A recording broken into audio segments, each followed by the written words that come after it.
When the reservoirs were decommissioned, the Parish Council approached United Utilities and sought to find out what the future of the reservoirs was going to be. Obviously we had concerns, as you do in a small village, that we might be looking at a large housing estate instead of this beautiful amenity.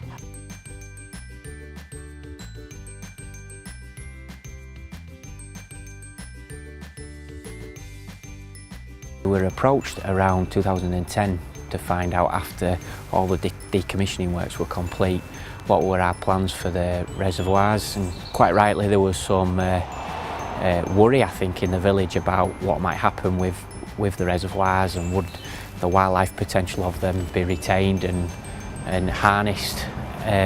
So we were approached, and that led to a discussion with the Parish Council over a number of years.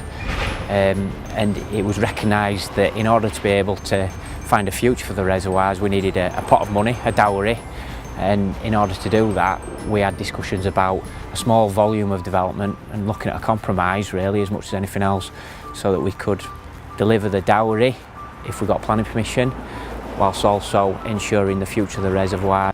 I think it's wonderful that United Utilities have been great benefactors and, you know, in fact given us this site, given us all this land to develop as a nature reserve.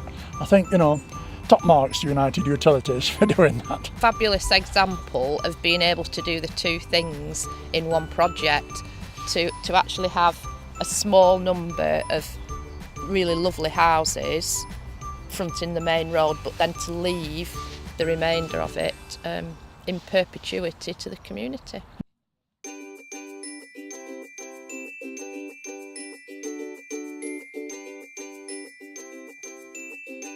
Love to see the little pumping house at the very beginning become a small education centre where the children could come and learn about wildlife before actually coming up onto the centre. David has his dream of moving it up from a biological heritage centre to an SSSI, don't you? Yes. I mean, this habitat here, you see, 3 disused reservoirs, each offering a different habitat, different specialisms. We have the mere there, that's good for diving duck in winter. This is good for migrating birds and breeding birds on the island there. And this is a fantastic, rare fen car habitat, you know, where things like grasshopper warblers breed, and reed warblers and sedge warblers, and it's, you wouldn't believe it, but some of those willows are, you know, scientifically of great biological interest.